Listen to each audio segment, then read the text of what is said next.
Hello everybody, this is Dee and welcome to my channel, Dee Plans and Budgets. Thanks so much for joining me today. It is going to be a new year when you see this video.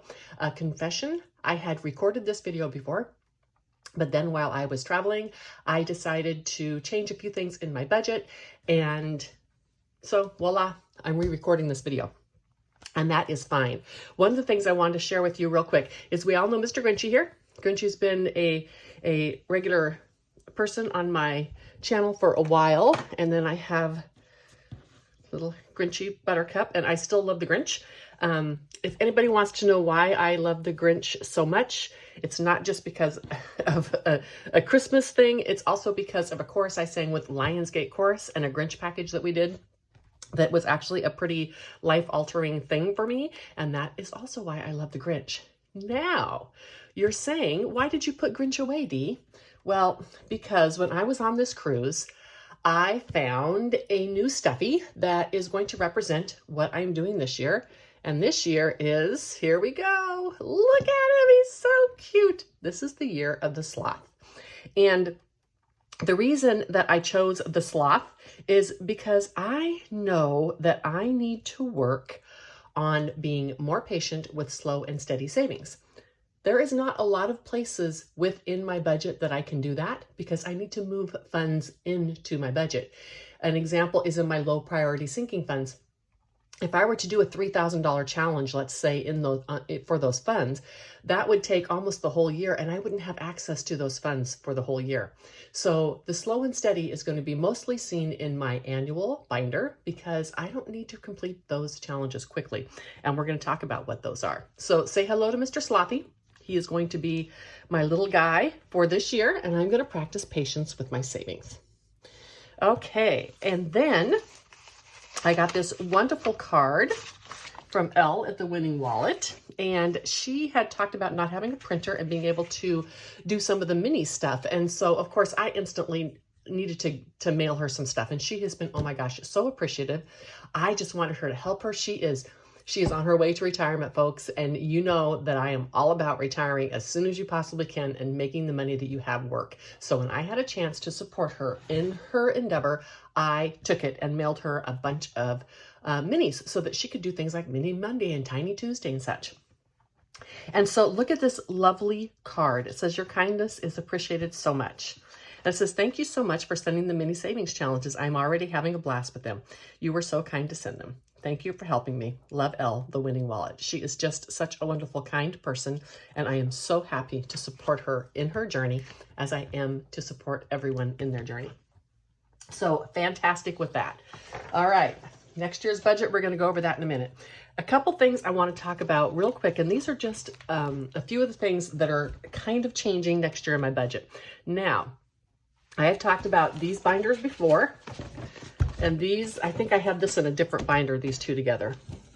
But these are the meat and potatoes of my budgeting. This is my variable expenses, right? The money that I spend through the month for variable expenses.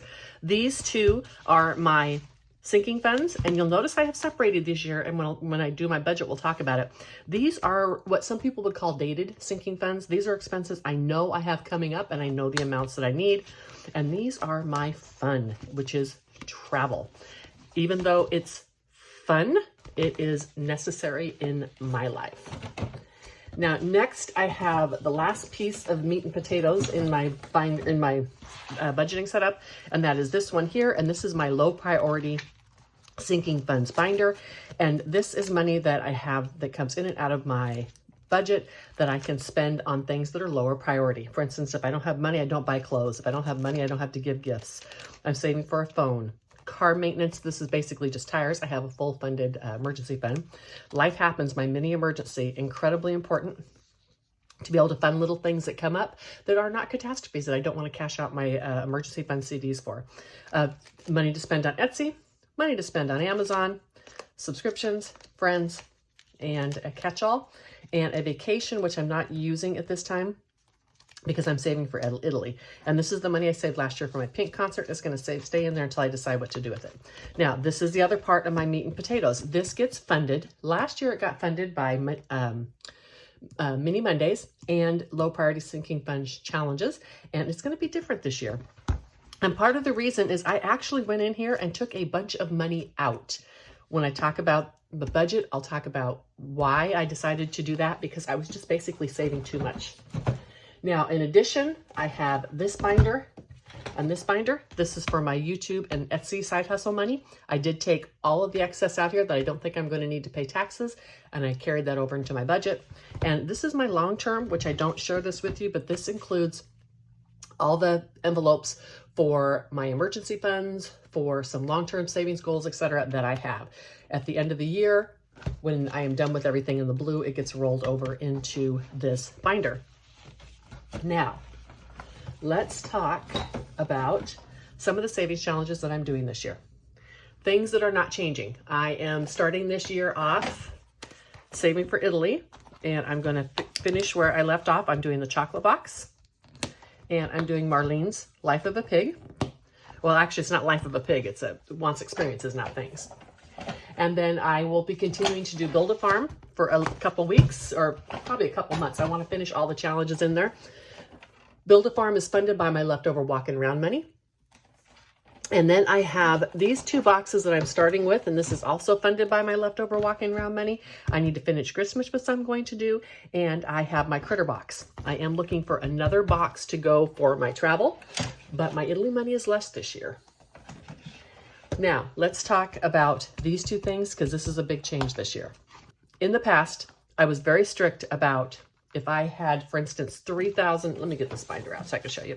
If I had, for instance, $2,000 in vacations, then when I spent that category of money, it was done. I didn't go on any more vacations. So if I needed to get a plane ticket somewhere, I had to find it somewhere else in my budget, because I wanted to make sure I didn't overspend in a certain category.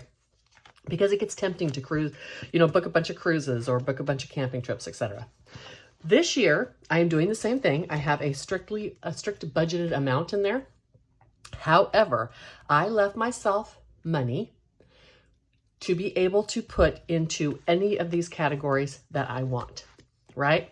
And I'm going to do that by the randomizer on Monday. It's going to be $60 a week, and it is going to go into here when I am done. $275 a month. So I'm going to put $60 a week, and because the extra $35 is going to carry over for the months that I have 5 weeks, this is going to be $60 a week. When I'm done with the challenge, I can stuff that challenge into any of these categories that I would like without having to justify it.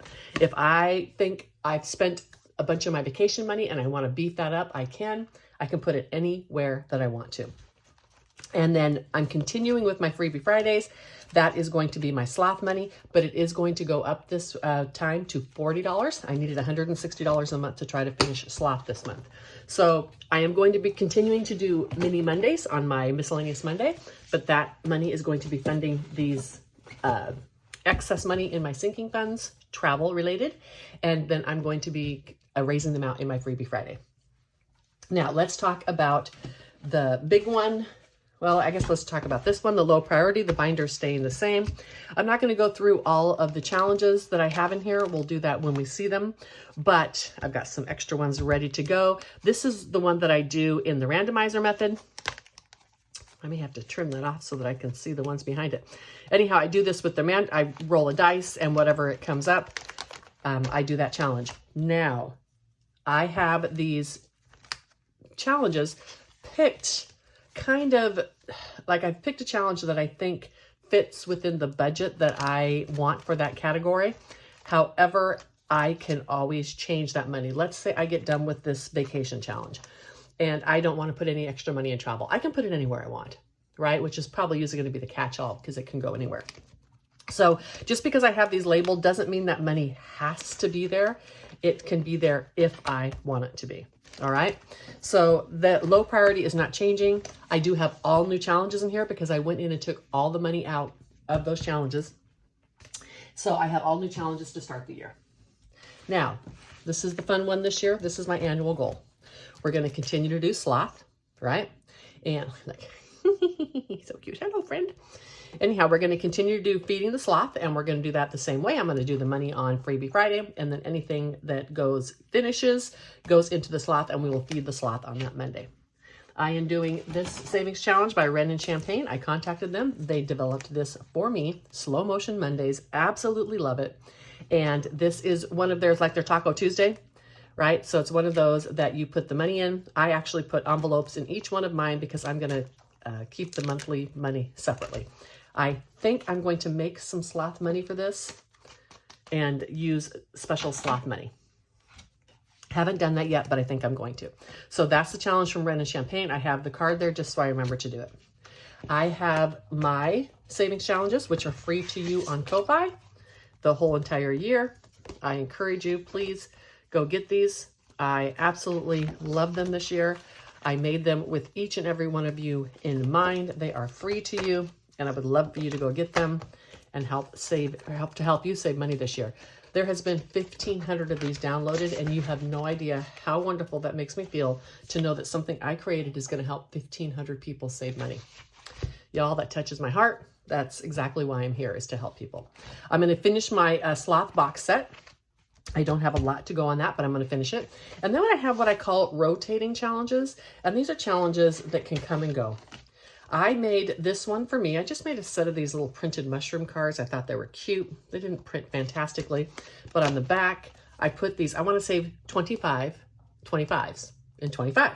So I put these on the back, and each time I do it basically 4 times a month. I'll save 15 one week and 10 the next week.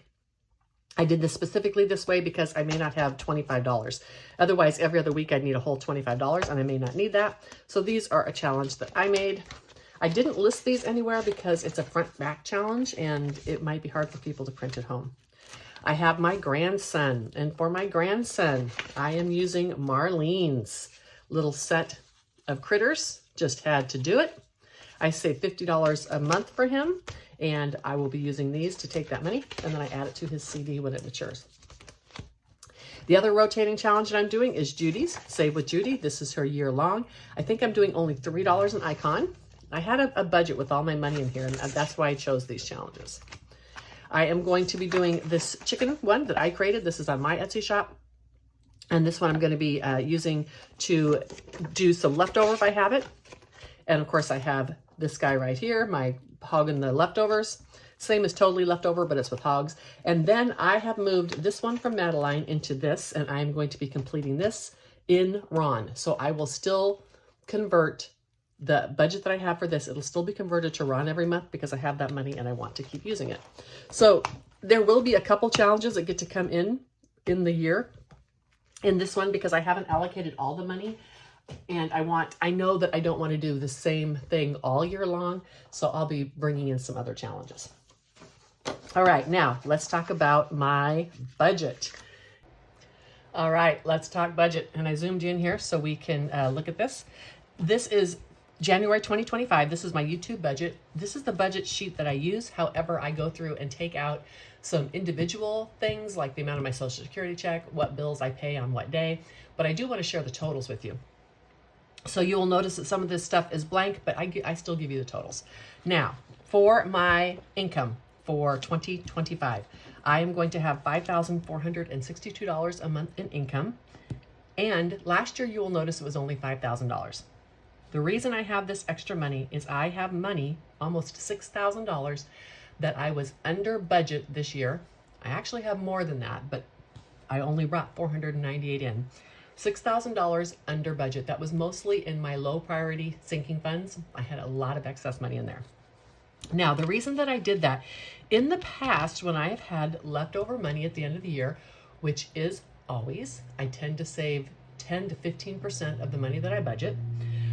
But in the past, I have taken that money and moved it to Future D, because when I did my budgeting, as I've talked about before, I front loaded my budget. So my budget in the beginning of retirement was higher than my budget in the end of retirement.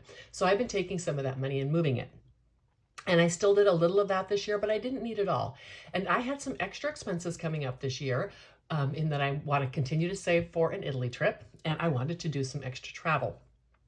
And so I decided to take the money that was excess in my low priority sinking funds and move that to this year so I can continue to save for Italy and such. Now, could I have taken that $6,000 and just put it in the bank? Of course I could, but I'd rather do savings challenges. That's more fun.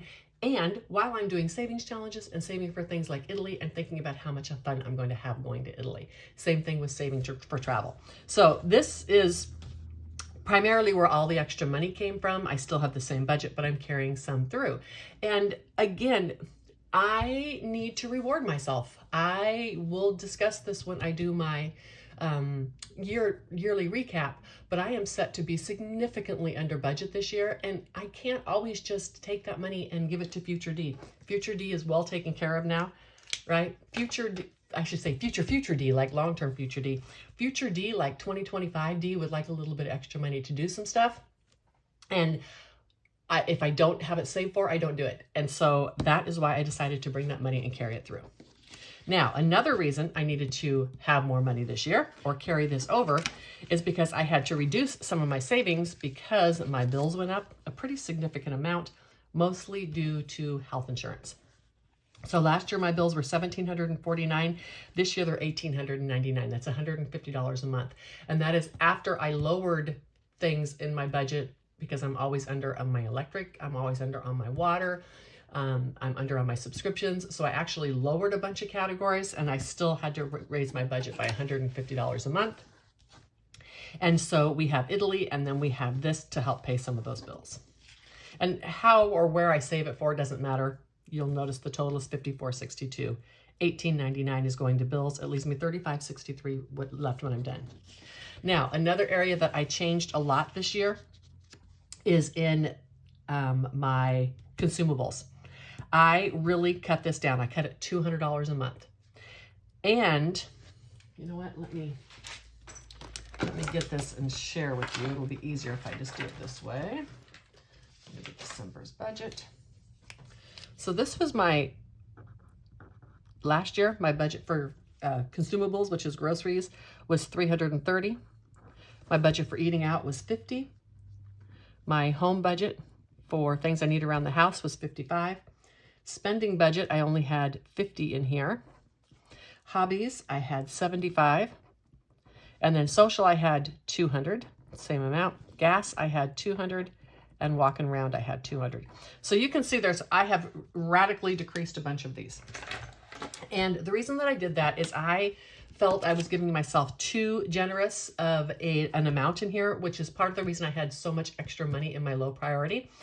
And I had done that in the past because I never wanted to get into a situation where, let's say I don't have enough, let's say $250 is not enough in my food budget.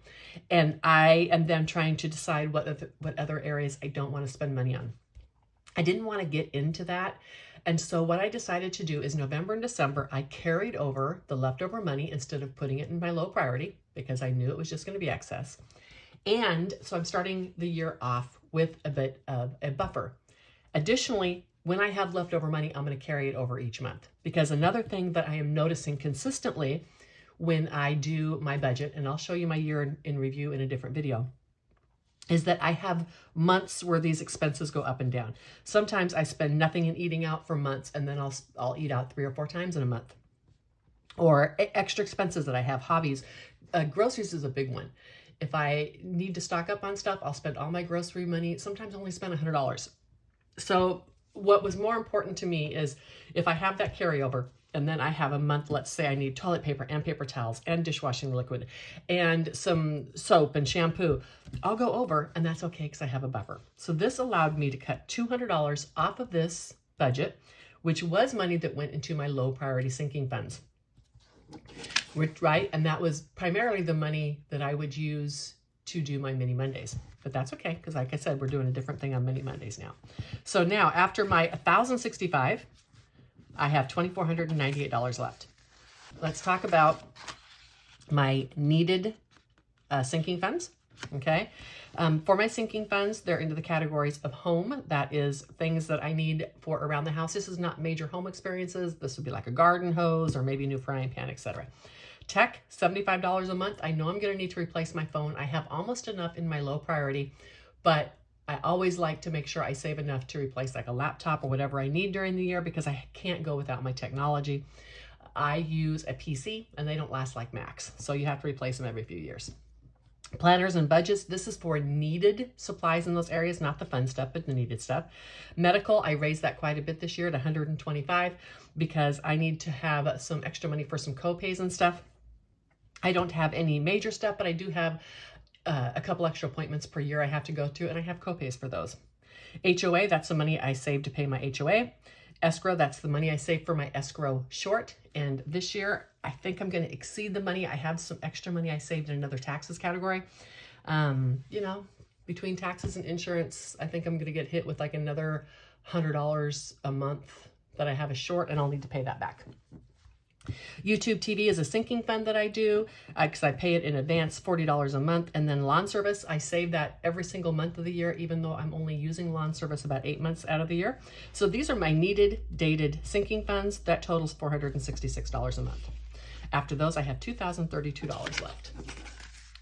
Now, this is what I was talking about in the category.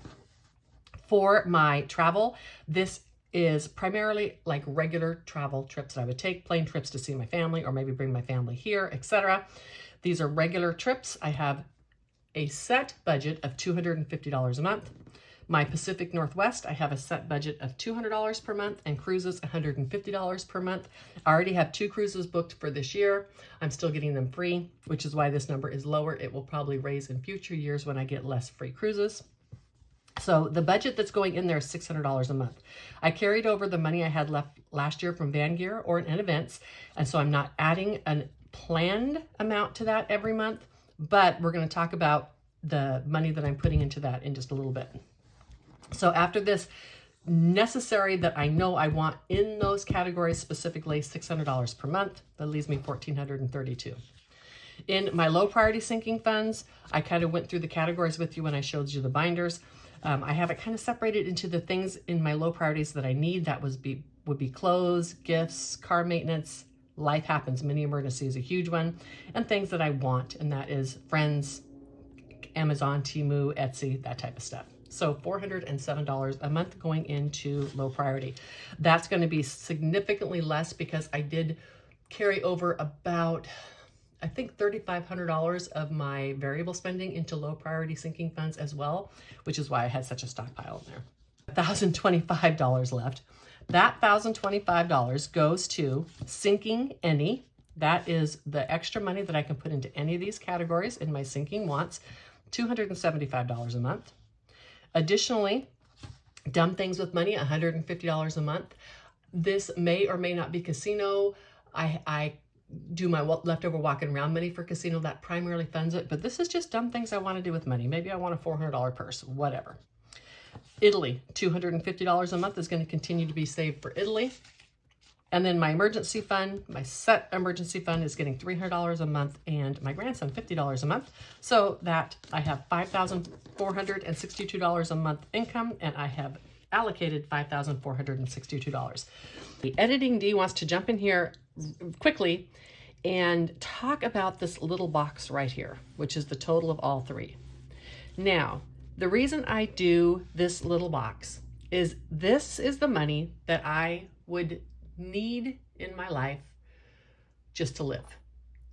Let's say it was a horrible year for investments, or I had huge emergencies that came up and they took all the extraneous income in my budget. I would just not be able to travel. I would not be able to do as much with friends or with the social group. And so this amount right here, this box, is what I need to survive. The way that I calculate that is my amount for bills. And I'm not sure why I have an extra amount here. I think it's because I added, I think, extra on subscriptions, because if I couldn't travel anywhere, I might need a couple extra subscription services. My variable spending, it's actually $240 less than what I have budgeted, because I just wouldn't be able to have walking around money and that kind of thing. And then I have the items that I need in my sinking funds, which are the needed sinking funds items from up here, right? Just because I would have a financial disaster doesn't mean that I wouldn't need to still have money for medical bills and etc. So this is important for me because this is kind of in my regular spending throughout the month. The groceries that I buy, the gas that I buy, the bills that I pay, and the necessary sinking funds that I spend. My actual budget for living is $3,300.37, or $40,000 a year, versus the $65,000 a year that I say I have in my income. That is incredibly important for me to track and actually share with you, because right now I'm very, very, very fortunate to have the extra money within my budget to be able to spend on things like travel. That may not always be the case. And so keeping track of this right here, it really helps me to keep in mind how much I actually need to live, so that if I have to drastically change my budget or lower my budget, I am aware of the money that I need to actually live. So that is what this little box right here means. Now back to the video. So when I go through my monthly budgets every month, I don't necessarily talk about everything I'm saving in each category. I talk about what I'm predicted to spend, and then I compare what I think I'm going to spend with what I actually spent. Because as we know, just because I put all the money into my sinking funds each month doesn't mean I spend it each month. When I do my January budget, I'll go back to talking about what I thought I would spend in each category and what I actually spent. I specifically didn't do it on here because I wanted to do the year budget with you so that you know what my annual budget was going to be this year. Now, one other thing to talk about real quick is I want to talk, because it's the first of the year and I know people are joining us and hopefully they've made it this long. I want to talk a little bit about my emergency fund. I have a fully funded, we can roll this out. Let's bring a little Sloth over. We could look at Sloth. I have a fully funded emergency fund, y'all. I have 2 years worth of out-of-pocket medical expenses in there, and I have a sizable amount which covers my deductibles for my home and my car. So why do I continue to save for emergencies? Let's talk about that. I continue to save for emergencies because you know what? Sometimes things come up and we spend money out of our emergency fund. And if we have not continued to save, there are no funds within our budget to replace those emergency funds. Let's say, for instance, that I said, oh, I have a fully funded emergency fund. I'm going to save $300 more a month for Italy, and I'm going to go big, right? I'm going to stay in all the fancy places and do all the fun, fancy stuff because I have all this extra money. And then I have an emergency left. I don't have any money in my budget to fund the restocking of my emergency fund. Therefore, I save some amount of money every single year in my emergency fund. At the end of the year, if I have not spent it, I can then move those funds. So for instance, at the end of 2025, $3,600, if I have not spent any of my emergency fund and I do not need to contribute this to my emergency funds, there are other long-term goals that I save for that I can move that into. I'm saving some money to hopefully get another RV someday. I am saving some money to buy a future car. I have money saved for just miscellaneous fun stuff that I might want to do. So I continue to save for the emergency. At the end of the year, if I did not have one, I can roll that into another category, but the habit of saving for an emergency is set. I understand that's hard for a lot of people to do. If you're limited on the funds that you have, you don't want to take all of it and save for emergency and wait till the end of the year to spend it. I understand that. I would just say, if you're thinking that your emergency fund is fully funded and you don't want to save for that anymore, I am saying think about that before you decide to spend that money somewhere else. One good place to spend that money somewhere else would be a debt payoff, right? So if you have your emergency fund fully funded and you want to use that extra money to pay off debt, that's a great thing to do. But part of the reason you're able to do that is if you then have an emergency fund and you need to start restocking that emergency fund, you can cut back on debt. What a person may be tempted to do when they fully funded their emergency fund is do something like say, yay, now I can buy a new car because I can afford a car payment. So they go buy a new car, they've spent the money they were using for the emergency fund, and then they have a major disaster in their life. Now they have no money left to restock their emergency fund. And then of course something comes up and they have to use a credit card. anyhow, I will continue to talk about that throughout the year. It's something I'm very, very passionate about, is always having a line item to save for emergencies in every single budget. If you don't use it, we can always reallocate. So I hope that you all have a wonderful holiday season and that you're transitioning full of motivation into the new year and you are as excited about your financial goals as I am. Until the next one, Mr. Sloth says bye.